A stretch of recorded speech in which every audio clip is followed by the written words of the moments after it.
नमस्कार, मैं अमित और आप देख रहे हैं आंखें न्यूज 24। आइए नजर डालते हैं आज के महत्वपूर्ण खबरों पर। पीएम मोदी ब्रुनेई और सिंगापुर की यात्रा पर रवाना, कई मुद्दों पर होगा मंथन।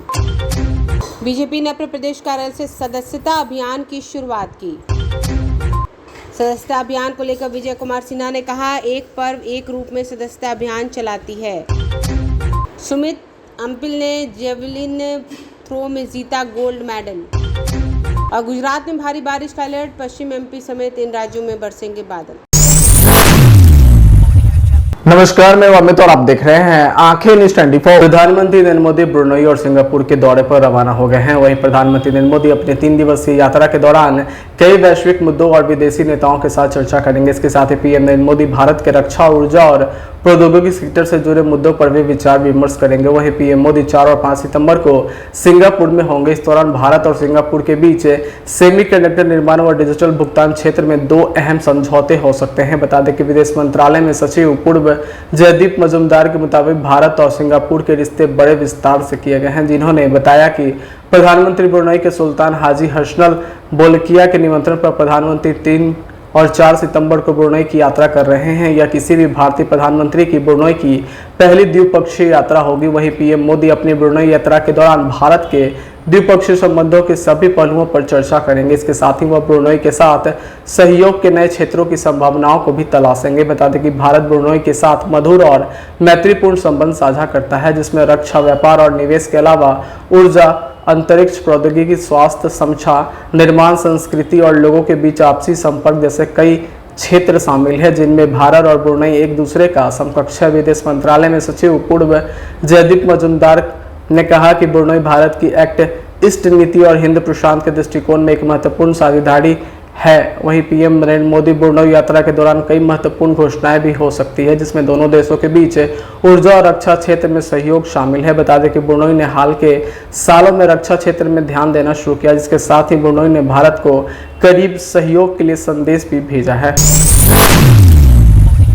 नमस्कार, मैं अमित और आप देख रहे हैं आंखें न्यूज 24। भाजपा प्रदेश कार्यालय से सदस्यता अभियान की शुरुआत की गई। इसके बाद बिहार के उप मुख्यमंत्री विजय कुमार सिन्हा ने कहा कि सदस्यता अभियान को लेकर हम तेज करेंगे और विकसित भारत बनाएंगे। हमारा संकल्प दिए विकसित राष्ट्र और विकसित भारत। इसी के तहत हर साल 6 सालों पर भारतीय जनता पार्टी एक पर्व के रूप में सदस्यता अभियान चलाती है। ये सदस्यता अभियान का संगठन महापर्व है और इस संगठन महापर्व विकसित बिहार, विकसित भारत का नींव रखेगा। हर घर में उस नींव की ईंट हम लोग लाएंगे, सदस्य बनाएंगे, बुलंद विकसित इमारत भारत का बनाएंगे। ये संकल्प हमारा है और ये संकल्प को पूरे बिहार के अंदर जिन लोगों ने बिहारी शब्द को गाली बनाया है, उससे बिहार को मुक्त करने का अभियान चलाएंगे। लालू यादव ने पोस्ट किया है, जनगणना करवाएंगे। लालू यादव एक गाली है बिहार के लिए। ये सदस्यता अभियान का संगठन महापर्व है और इस संगठन महापर्व विकसित बिहार, विकसित भारत का नींव रखेगा।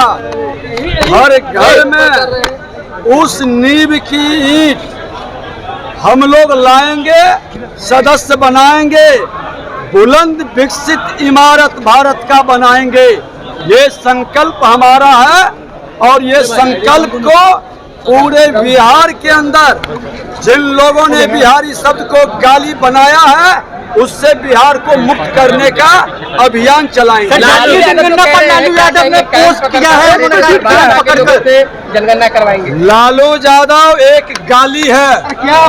ये सदस्यता अभियान का संगठन महापर्व है और इस संगठन महापर्व विकसित बिहार, विकसित भारत का नींव रखेगा।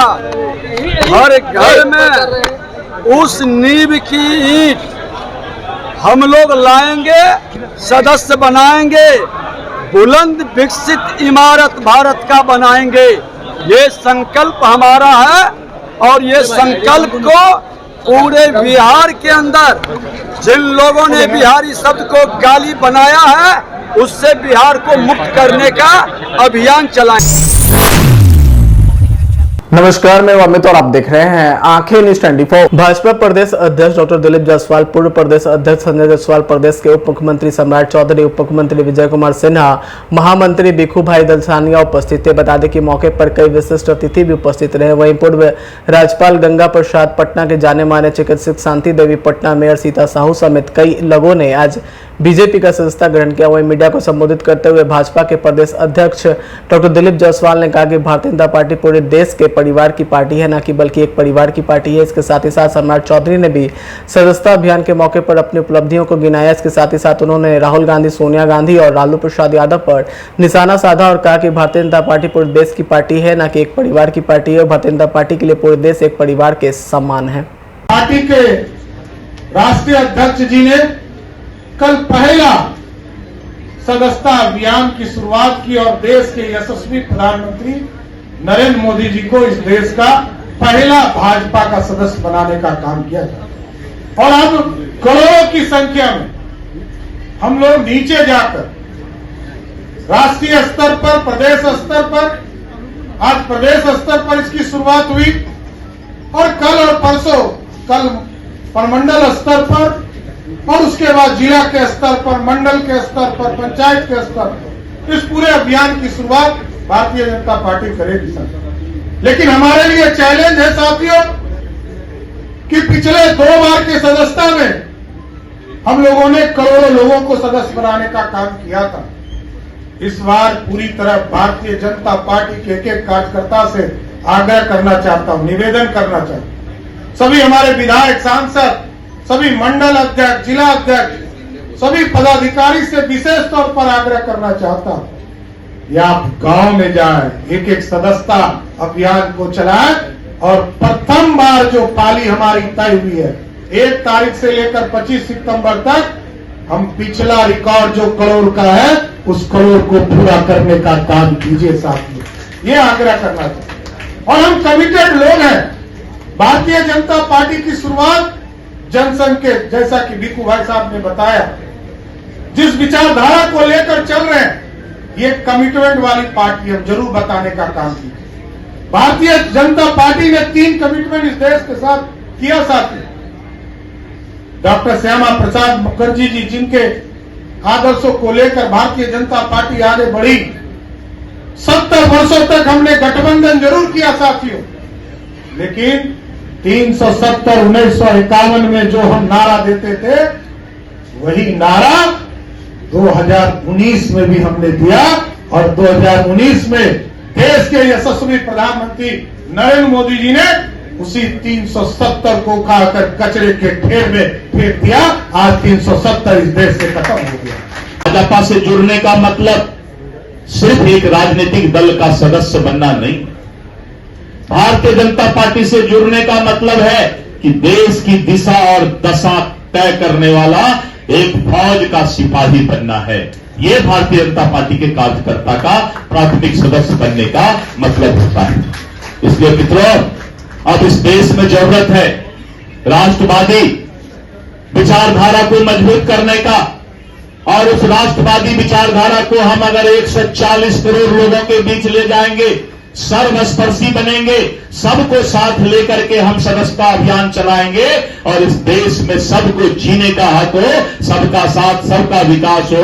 ये जो प्रधानमंत्री नरेंद्र मोदी जी का नारा है, हम सभी जाति और धर्म में जाकर के सदस्य बनाने का काम करेंगे। ये प्रधानमंत्री नरेंद्र मोदी जी का निर्देश है कि हम युवाओं के बीच, और युवाओं को जो अभी नए उम्र के लोग 18 वर्ष पूरा किए हैं, उनको भी एक एक लोगों को सदस्य बनाने का काम करेंगे। मित्रों, आज मैं धन्यवाद देता हूं कि हमारे बीच जो महान हस्तियां, विभूति यहां पर बैठे हुए हैं, आपने भारतीय जनता पार्टी के अनुरोध को स्वीकार करके और इतना समय दिया। आप लोग का एक एक मिनट समय कीमती है, लेकिन आपके दिल में कहीं न कहीं वो राष्ट्रवाद का ज्वाला चल रहा है। वो पंडित श्यामा प्रसाद मुखर्जी, डॉक्टर श्यामा प्रसाद मुखर्जी और पंडित दीनदयाल उपाध्याय का सपना पूरा करने का एक संकल्प आपके अंदर है। इसीलिए आप यहां पर आकर आज सदस्यता ग्रहण करने के लिए अपना इतना समय दिए। मैं आपको धन्यवाद देता हूं, हृदय से धन्यवाद देता हूं। और मैं अपने कार्यकर्ताओं से आह्वान करना चाहता हूं आज ज्यादा बोलने का वक्त नहीं है, लेकिन मैं आपसे आह्वान करना चाहता हूं कि एक भी घर नहीं छूटे, और अगर एक भी घर छूट गया तो देश का राष्ट्रवाद कमजोर हो जाएगा। इस बात को आप अपने जेहन में लेकर के सदस्यता अभियान के लिए गांव-गांव तक जाएंगे। आज मुझे इतना ही कहना था, और विशेष बातें हमारे अन्य जो अतिथिगण यहां आए हुए। नमस्कार, मैं अमित और आप देख रहे हैं आंखें न्यूज़ 24। सुमित अंतिल ने पेरिस पैरालंपिक 2024 में भारत को तीसरा गोल्ड दिलाया। उन्होंने मेंस F64 कैटेगरी में 70.59 मीटर दूर भाला फेंककर गोल्ड मेडल को अपने नाम कर लिया। इसके साथ ही उन्होंने पैरालंपिक रिकॉर्ड को भी तोड़ दिया है। बता दें कि इससे पहले भी पैरालंपिक रिकॉर्ड सुमित अंतिल के ही नाम था, जिन्होंने टोक्यो पैरालंपिक में 68.55 मीटर दूर भाला फेंक कर रिकॉर्ड बनाया था। बता दें कि सुमित अंतिल ने अपने पहले ही प्रयास में 59.11 मीटर दूर भाला फेंक नया रिकॉर्ड बनाया, जिसके बाद जब सुमित ने दूसरी बार भाला फेंका तो इस बार यह 70.59 मीटर दूर जाकर गिरा। वहीं सुमित ने एक ही मैच में 2 बार पैरालंपिक रिकॉर्ड बनाने का कीर्तिमान हासिल किया। बता दें कि श्रीलंका के डुलन ने 67.03 के साथ सिल्वर मेडल जीता, जबकि ऑस्ट्रेलिया के माइकल बुरियन ने 64.89 मीटर के साथ ब्रॉन्ज मेडल अपने नाम किया। वहीं सुमित अंतिल ने पिछली बार टोक्यो पैरालंपिक में 68.55 मीटर दूर भाला फेंककर गोल्ड मेडल जीता था। उन्होंने इस मुकाबले में टोक्यो पैरालंपिक के रिकॉर्ड को 3 बार पीछे छोड़ा है। पहले और दूसरे प्रयास के अलावा उनका 5वां प्रयास भी 59 मीटर का आंकड़ा पार कर लिया था। वहीं भारत मेडल टैली में भारत अब 14वें नंबर पर पहुंच गया है। भारत की झोली में अब कुल 14 मेडल आ गए हैं, जिनमें 3 गोल्ड, 5 सिल्वर और 6 ब्रॉन्ज मेडल जीत चुका है।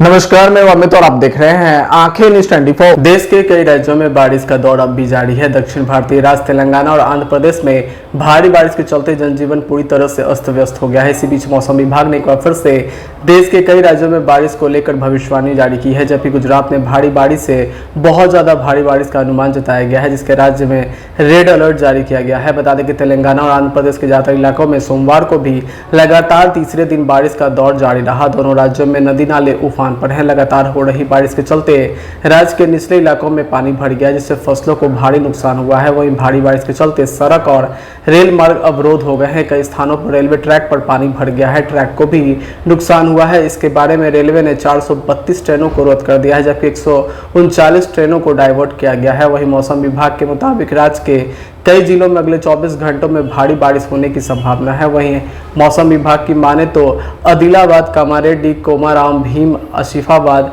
जगियातावा, मेडक, निजामाबाद, पुंडापोली, मेडचल, मलकागिरी और संगारेड्डी में समेत राज्य के 11 जिलों में भारी बारिश हो सकती है। उधर आंध्र प्रदेश में पिछले 3 दिनों में भारी बारिश हुई है। बता दें कि भारी बारिश के चलते राज्य में बाढ़ आ गई है, जिससे 4.5 लाख लोग प्रभावित हुए हैं। वहीं बारिश का सबसे ज्यादा प्रभाव एनटीआर, गुंटूर, कृष्णा, एलुरा, पालानाडु, बापटाला, प्रकाशम जिलों में पड़ा है। वहीं भारत मौसम विज्ञान विभाग ने देश के कई राज्यों में आज यानी मंगलवार को भारी बारिश का अलर्ट जारी किया है। वहीं मौसम विभाग के मुताबिक गुजरात के पूर्वी भाग में मंगलवार को अत्यधिक बारिश हो सकती है।